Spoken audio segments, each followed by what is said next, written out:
la cuestión de las hormonas. Y bueno, como introducción, decimos que la hipófisis anterior va a estar constituida por 6 tipos diferentes de tipos celulares, que son los que se encuentran en su pantalla. Están los somatotropos, que prácticamente es el 50% de este tipo celular y están, digamos que, regidos por la hormona del crecimiento. Los mamosomatotropos, que son de células intermedias entre los somatotropos y los lactotropos. Los lactotropos, que abarcan del 10 al 30% de los tipos celulares y están regidos por la prolactina. Los tirotropos, el 5% por la TSH. Los corticotropos, que es el 20%, y regidos por la ACTH y la proopiomelanocordina. Y los gonadotropos, que es el 15%, y están regidos por LH y FSH.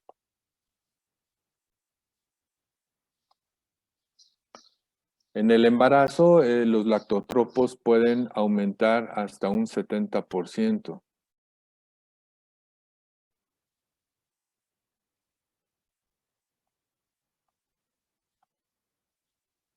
Y bueno, hablando ya de la hormona prolactina, sabemos que es un péptido de más o menos 22,000 kilodaltons, formado por 198 aminoácidos.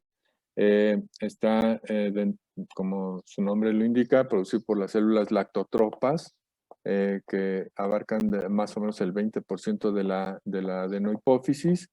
Tienen una similitud también con la hormona del crecimiento y la hormona del lactógeno placentario, porque comparten ahí alguna información del cromosoma 6.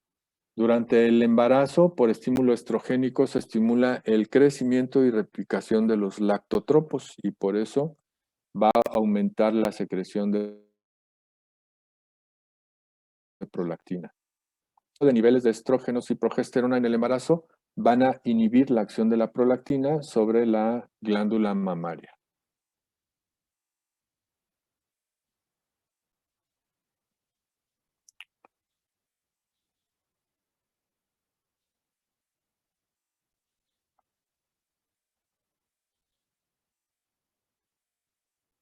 Y bueno, aquí la lactancia va a iniciar hasta la disminución de estos, eh, mm, de estos estrógenos hasta el posparto.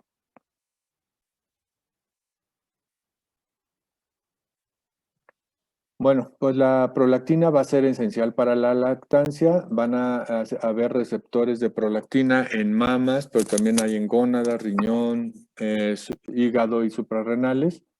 Van a tener también un papel inmunomodulador. Las hormonas que proveen su liberación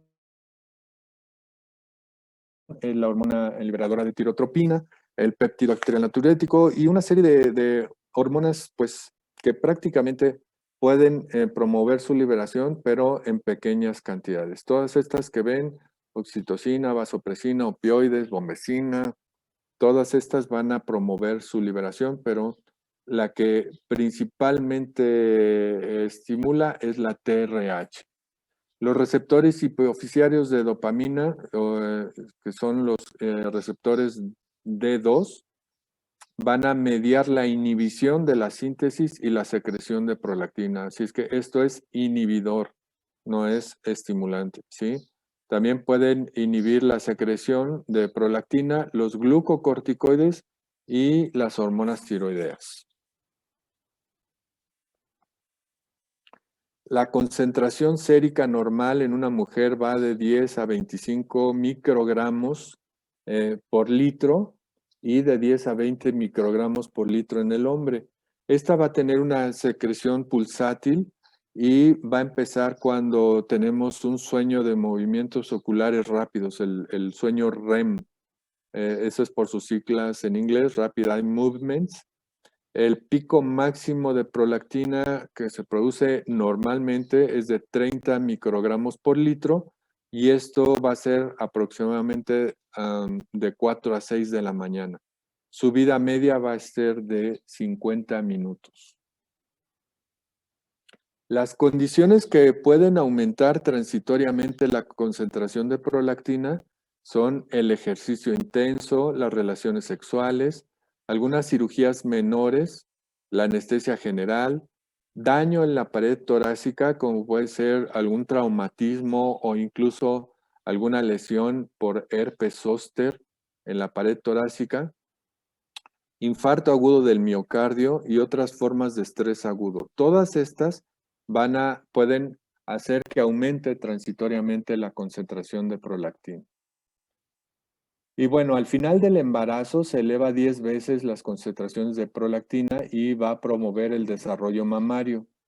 Esta va a disminuir 2 semanas después del parto y si se inicia la lactancia, la prolactina permanece elevada. Esto es lo que les mencionaba hace un rato, que hay un estímulo o un arco reflejo de succión.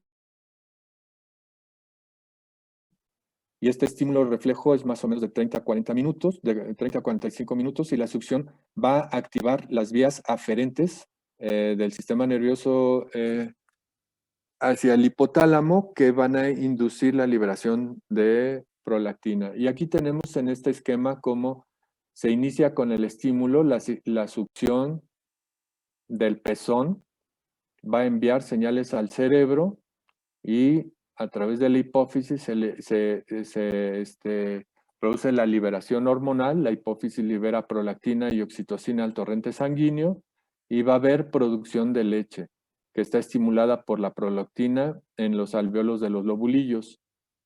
Aquí está un alveolo, ¿sí? Y los conductos galactóferos.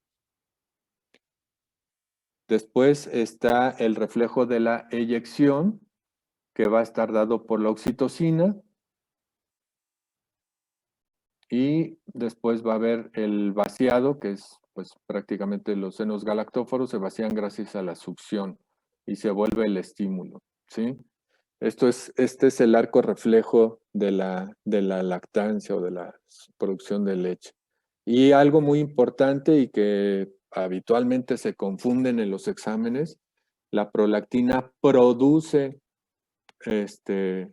la leche y el reflejo de secreción, las secreciones por parte de la oxitocina. Tienen que entender esa diferencia.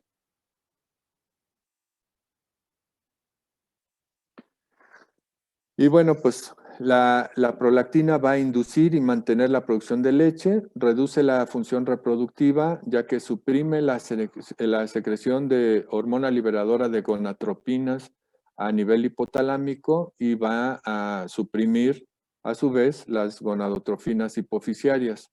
Va a alterar la esteroidogénesis gonadal, o sea, se van a producir menos LH y FSH, y en el ovario va a bloquear la generación del folículo y va a causar hipoestrogenismo, o sea, concentraciones bajas de estrógenos y anovulación al inhibir la actividad de las aromatasas en la célula de la granulosa. Va a tener un efecto luteolítico, o sea, va a romper el cuerpo lúteo, acortando o haciendo inadecuada la fase lútea del ciclo menstrual. Y en el hombre va a tener un efecto disminuyendo la libido y reduciendo su fertilidad. Estos son pues prácticamente los efectos de la prolactina cuando aumenta. Y vamos a ver ahora las condiciones de hiperprolactinemia, que es un aumento en las concentraciones séricas de la prolactina. ¿Sí? Es mayor de 15 microgramos en hombres y mayor de 20 microgramos en mujeres. La etiología más común es la producción autónoma o de prolactinomas, que son digamos que tumores productores de prolactina. Puede ser también por disminución de la dopamina, ya sea por una lesión hipotalámica o algunas drogas o fármacos que bloquean su síntesis, liberación o acción. Y también estímulos que interfieren con la inhibición dopaminérgica normal, como puede ser estrógenos o hipotiroidismo. Y también puede estar alta la prolactina por una disminución en su depuración, o sea, en su desecho, ya sea por insuficiencia renal, que no se esté depurando adecuadamente la prolactina y empiece a elevarse en el plasma. Y aquí tenemos algunos, digamos que estados de hiperprolactinemia, pues obviamente en el embarazo, en la lactancia temprana y por estimulación del pezón, pero también puede haber por estrés o por ingestión de ciertos alimentos y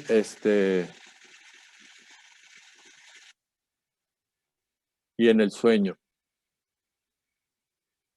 Después están las drogas o fármacos que pueden ocasionar hiperprolactinemia, como son algunos antipsicóticos. De los más, digamos que comúnmente usados está la risperidona,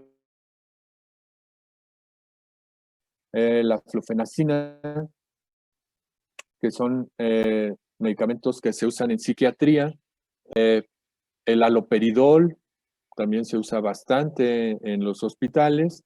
En algunos antidepresivos como amitriptilina y doxepina, que se usan la sertralina o imipramina, que son antidepresivos. La imipramina es un antidepresivo tricíclico y la sertralina es un inhibidor de la recaptura de serotonina.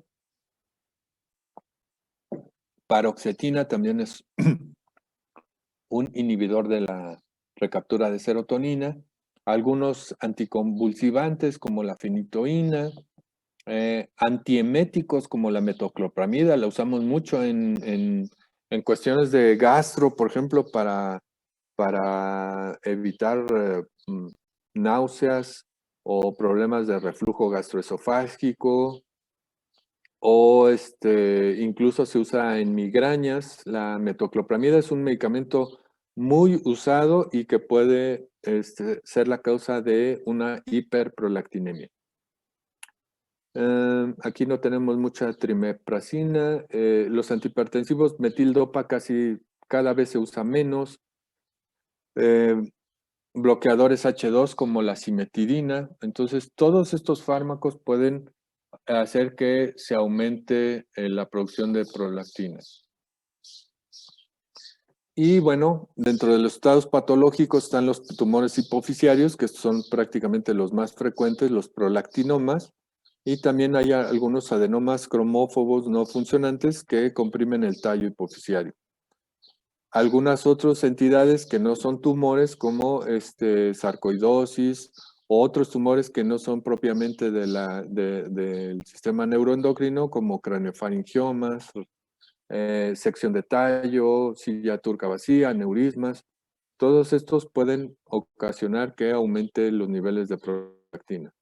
Y otros estados patológicos, como ya los mencionamos, hipotiroidismo primario por aumento de la TRH, que acuérdense, el hipotiroidismo primario es de origen central y va a aumentar la TRH y esto va a hacer que favorezca la producción de prolactina.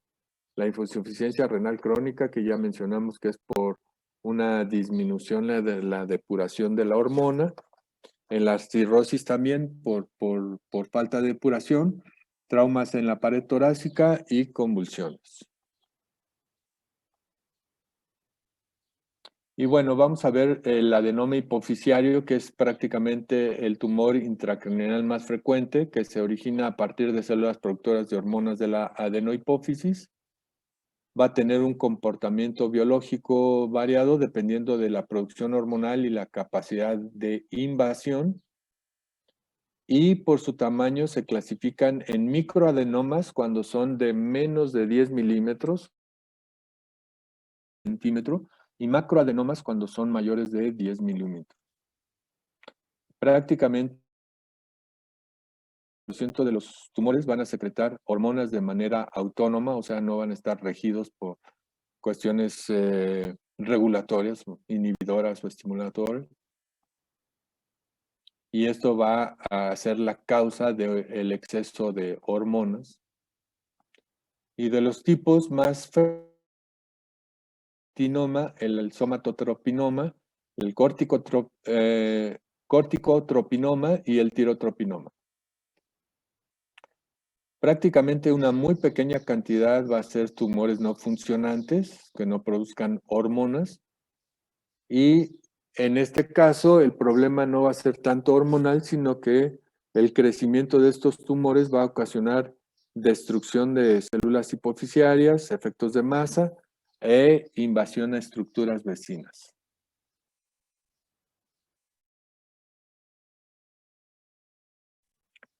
Dentro del prolactinoma, que es el adenoma hipoficiario productor de prolactina, es el tumor más frecuente, es el tumor funcionante más frecuente, hasta en un 40%.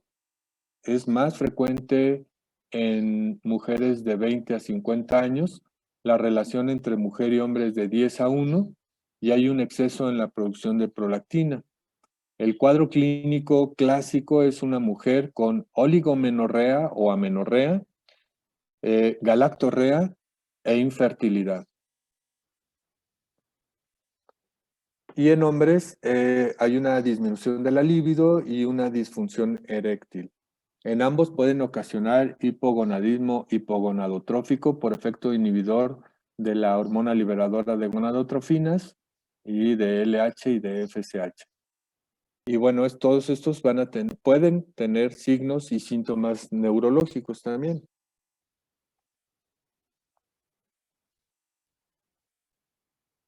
El diagnóstico diferencial de un prolactinomia, pues obviamente va a ser el embarazo por el aumento de la producción de prolactina, el hipotiroidismo, que ya habíamos dicho, la insuficiencia renal y la toma de medicamentos. Estos lo tenemos que prácticamente descartar.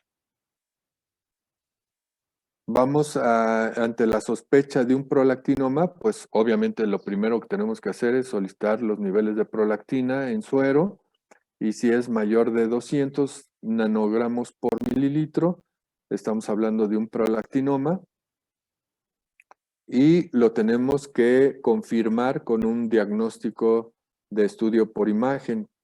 De estos puede ser una tomografía, y ahora sí que lo más adecuado sería una resonancia magnética con contraste.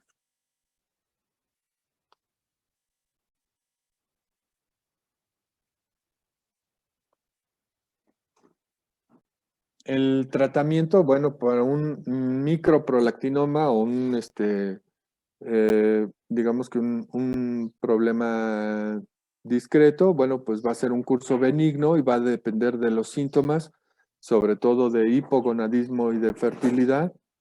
El 95% de estos microprolactinomas no van a aumentar de tamaño y no es el objeto de tratamiento, así es que nada más vamos a tener vigilancia.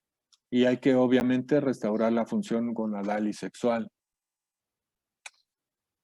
Vamos a darles tratamiento farmacológico, y de este tratamiento pues son efectivos y seguros, y van a ser los agonistas dopaminérgicos que actúan sobre los receptores de dopamina 2 o receptores dopaminérgicos 2. Estos van a reducir las concentraciones de prolactina, van a restaurar la función gonadal, y en el 75% de los casos van a disminuir en forma significativa el tamaño del tumor. Estos fármacos pueden ser dos, que son la bromocriptina, su dosis es de 7.5 miligramos por día, y la cabergolina, que es de 0.5 a 1 miligramo, y estos se tienen que dar más espaciados, 1 o 2 veces por semana. Y se tiene que ir monitoreando el descenso de la prolactina con estudios posteriores. También tenemos el quirúrgico, y esto va a ser, digamos que los candidatos son los pacientes que tienen resistencia o intolerancia a los fármacos, o cuando hay un macroadenoma infiltrante, ya con algo que se llama síndrome quiasmático. Acuérdense que la hipófisis,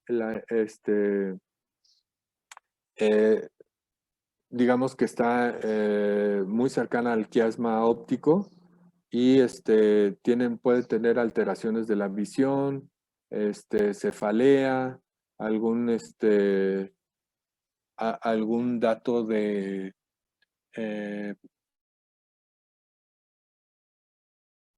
presión intracraneal elevada. Entonces, ahí es cuando tenemos que pensar en un tratamiento quirúrgico.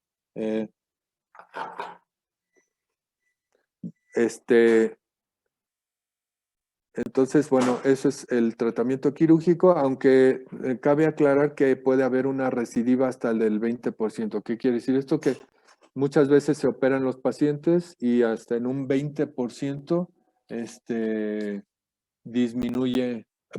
regresa el tumor.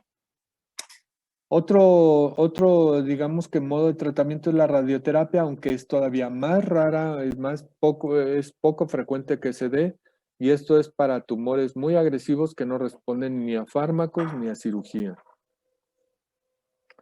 Entonces, bueno, eso es por parte de la prolactina. ¿Les quedó alguna pregunta o duda? Doctor, tengo una pregunta. A ver. Respecto a la prolactina y la disminución de la libido, ¿qué tan es gradual o es así muy directa la disminución de la libido por la prolactina? Bueno, pues eso va a depender digamos que de las cantidades de prolactina que se estén produciendo. Si es una cantidad muy fuerte, sí puede ser, no tan gradual, sino puede ser importante. ¿Sí? Gracias. ¿Alguna otra Doctor, pregunta? tengo una pregunta. A ver, dime. ¿A qué se refiere cuando dice que el tumor es funcionante? O sea, que está activo en el momento que está produciéndose o qué. O no funcionante. Funcionante es productor de hormonas. Si produce o no hormonas. O sea, hay tumores que son, digamos que peligrosos porque están produciendo una gran cantidad de hormona, por ejemplo, en este caso de prolactina o, por ejemplo, de hormona del crecimiento, y te está produciendo una acromegalia con una evolución muy rápida. Y otros que no son funcionantes, que no están produciendo grandes cantidades de hormona o no están produciendo hormonas, pero lo que está, digamos que los síntomas que está teniendo el paciente no son tanto endocrinológicos, sino neurológicos, sino es lo que había dicho, o sea, es el efecto de masa que se habla del tumor, que es como están creciendo de alguna manera, están comprimiendo algunas estructuras y están produciendo cefalea, hemianopsias, que son otro síntoma o signo por compresión del quiasma óptico, ¿sí? Los datos de hipertensión endocraniana, pero es más que nada por compresión, no por funcionalidad, o sea, no por producción hormonal. Ah, ya entendí. Muchas gracias. ¿Alguna otra pregunta? Doctor, entonces los estrógenos, la van a, ¿cómo se dice? El efecto que va a ser sobre las células productoras de la prolactina, pero igual la van a inhibir. En el embarazo, sí, o sea, por eso, miren, por eso hay un equilibrio. Al inicio del embarazo, la gran cantidad de estrógenos no va a permitir que la prolactina se eleve. Al final del embarazo, van a disminuir los estrógenos y va a aumentar la prolactina. Y esto es con la finalidad de empezar a producir leche y de mantener la lactancia durante unos meses. Tanto es así que, bueno, en clases anteriores les había comentado que anteriormente las mujeres, para no embarazarse, seguían amamantando a sus hijos por muchos meses, o sea, los amamantaban hasta más de un año. Y entonces esto, al estar, digamos que con niveles altos de prolactina, se producían menos hormonas sexuales y entonces les servía de alguna manera, entre comillas, de anticoncepción. ¿Sí se explica entonces? Sí. ¿Hay alguna forma de que exista, que hay prolactina, pero no existe la oxitocina? Sí, sí, Y pues sí. ahí, ok, sí. Ajá, Bueno. dime. Y entonces ahí se seguiría produciendo leche, pero no saldría, entonces saldría así como por llenado, estaría, pues no sé, así saliendo, o si no Pues hay la sí, contracción, ¿qué pasa? sí, de hecho, pues no hay el efecto de eyección que produce pero sí habría producción de leche.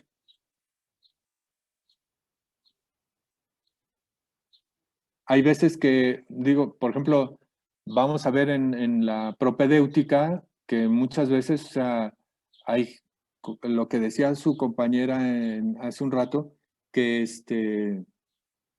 puede haber mujeres que no están embarazadas, que no tienen, pero por alguna razón, por estar tomando metoclopramida o por estímulo, empiecen a aumentar su prolactina y entonces no es así de que les salga leche, sino cuando se bañan o cuando se tienen alguna presión, pueden salir algunas gotas, incluso mm, puede salir con un poco de sangre, puede salir un líquido que no es leche, es transparente, pero es prácticamente por el estímulo, Doctor, ¿sí? y por ejemplo, las personas, digo, las mamás que están amamantando, Ujú. cuando dicen, ah, es que se me fue la leche porque agarré frialdad, ¿eso a qué se debe entonces?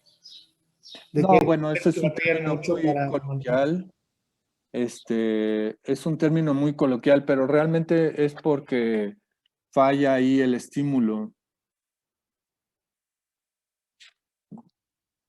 Hay todo un tema ahí con digamos que con la clínica de lactancia, de que hay mamás que no tienen una buena técnica, y entonces mientras no haya una buena técnica de succión, se va perdiendo el estímulo y se va perdiendo la producción de lactancia. O la otra es que, como habíamos dicho, en algunas cuestiones de estrés, aumenta el cortisol y acuérdense que los glucocorticoides también pueden inhibir la producción de prolactina.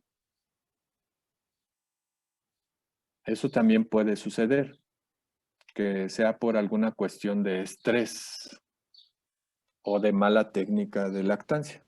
¿Y la cebada aumenta el cortisol? No, bueno, que yo sepa, no. Hay mucho, digamos que cuestiones empíricas en cuanto a la lactancia, ¿eh? Ustedes van a ver que de repente les dan pulque o cerveza o realmente mientras la mujer tenga una alimentación sana, que esté bien hidratada, porque también la deshidratación pues no permite una lactancia adecuada. Y estoy diciendo lactancia, acuérdense, no estoy diciendo producción de leche, porque, o sea, puede tener niveles adecuados, pero puede no tener una buena, digamos que, sistema de lactancia. Y entonces ese sistema inadecuado de lactancia puede hacer que empiece a disminuir la prolactina y la producción de leche. ¿Sí? Hay personas, por ejemplo, que no quieren lactar. Yo he conocido gente que no quiere lactar por cuestiones hasta estéticas de sus mamas, y entonces pues prácticamente el ginecólogo les da algún bloqueador hormonal, o simplemente se vendan las mamas para evitar el estímulo y prácticamente se deja de lactar.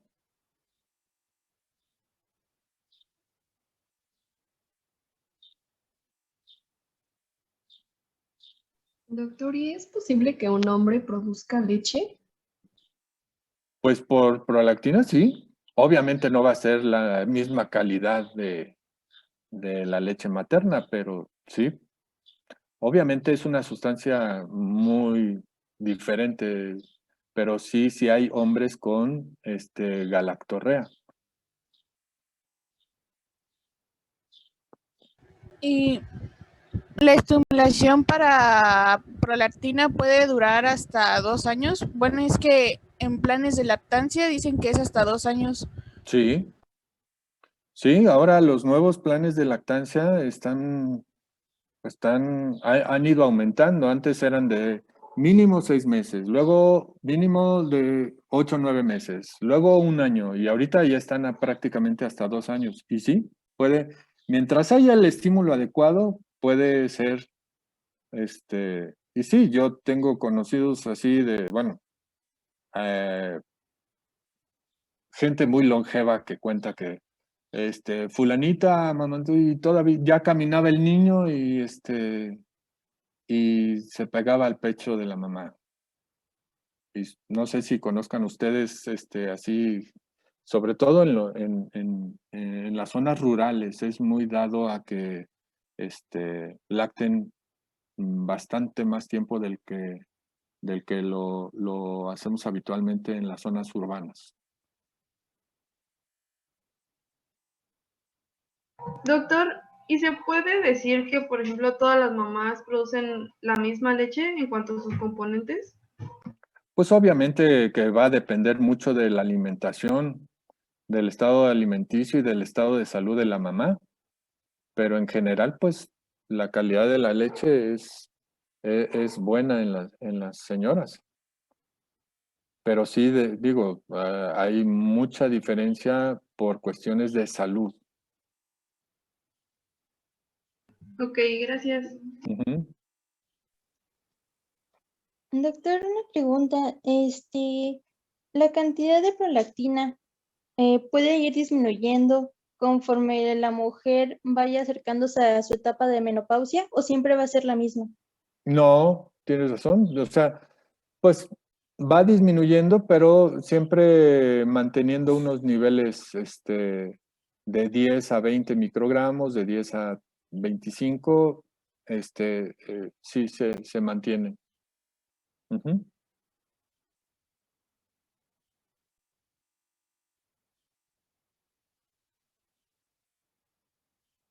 Entonces, ¿una señora mayor podría seguir produciendo leche o amamantando a un bebé? Pues digo, no con la misma calidad de leche, pero sí. Obviamente también tiene que ver, aquí digo, estamos hablando nada más de la producción de leche, tiene que haber también la cuestión de la integridad de los conductos galactóforos, todo esto que también obviamente se va a ir degenerando con el declive hormonal. Entonces, no, que yo sepa, no hay, no tengo conocimiento así de señoras ya grandes que sigan amamantando, pero sí tengo conocimiento de personas, digamos que las llamadas nodrizas, que son personas que no tienen, o sea, que no están embarazadas y que pueden amamantar a otras personas. Doctor, yo tengo una duda Sí. con respecto a eso. Yo, por ejemplo, una amiga de mi mamá amamantó a su bebé hasta los 3, 4 años. Ujú. O sea, ¿a qué se debe que, por ejemplo, ella haya tenido más secreción o sea, más generación de prolactina que otras mamás, por ejemplo, que nada más amamantan de 6 meses a un año. A la perpetuación del estímulo. O sea, seguramente, mira, lo que pasa es que la diferencia es que si tú empiezas a alimentar al bebé con otras cosas, con papillas, entonces el bebé va a pedir menos leche materna y al pedir menos leche materna se empieza a perder el estímulo y pues empieza a descender la producción de leche. Y aquí, por ejemplo, en las mamás que han amamantado a sus hijos por mucho tiempo, es prácticamente porque solo les daban leche y tenían ahora sí que el estímulo presente todo el tiempo, todo el tiempo. Gracias. Ujú. Hay gente que, por ejemplo, ahorita, las mamás que trabajan y que, por ejemplo, no, pues, dejan al niño en la guardería, ellas se les recomienda, por ejemplo, que no pierdan el estímulo y entonces tienen en sus trabajos, digamos, tienen permiso de lactancia y entonces se van a un área especial o al baño o a algún lugar y con el tiraleche se sacan la leche para que no se pierda el estímulo. Porque, por ejemplo, si una mamá trabaja de 8 de la mañana a 4 de la tarde, pues en ese tiempo pues no puede amamantar a su bebé y se va perdiendo el estímulo. Entonces, para que no se pierda el estímulo, se estimula con el tiraleche, puede guardar esa leche para dársela posteriormente al bebé